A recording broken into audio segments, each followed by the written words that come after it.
பழனி தண்டாயுதபாணி சுவாமி கோவிலில் வள்ளிக்கும்மி மற்றும் ஒயிலாட்டம் ஆடி வேண்டுதலை நிறைவேற்றிய பக்தர்கள். திண்டுக்கல் மாவட்டம் பழனி தண்டாயுதபாணி சுவாமி கோவிலில் பங்குனி உத்திர திருவிழா கொடியேற்றத்துடன் துவங்கியது. 10 நாட்கள் நடைபெறும் இத்திருவிழாவில் தினந்தோறும் கலை நிகழ்ச்சிகள், சொற்பொழிவுகள், பக்தி இன்னிசை என பல்வேறு நிகழ்ச்சிகள் நடத்தப்படும்.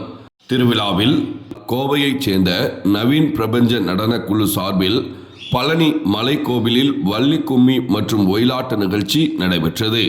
இதில் சிறுவர் முதல் பெரியவர் வரை 200க்கும் மேற்பட்ட பெண்கள் ஒரே நிறத்தில் ஆடை அணிந்து முருகனின் பெருமைகளை பாடி வள்ளிக்கும்மி மற்றும் ஒயிலாட்டம் ஆடினர். பழனி மலைக்கோவிலில் வள்ளிக்கும்மி நடனம் ஆடி தங்கள் வேண்டுதலை நிறைவேற்றியது மிகவும் மகிழ்ச்சி அளிப்பதாக விழா குழுவினர் தெரிவித்தனர்.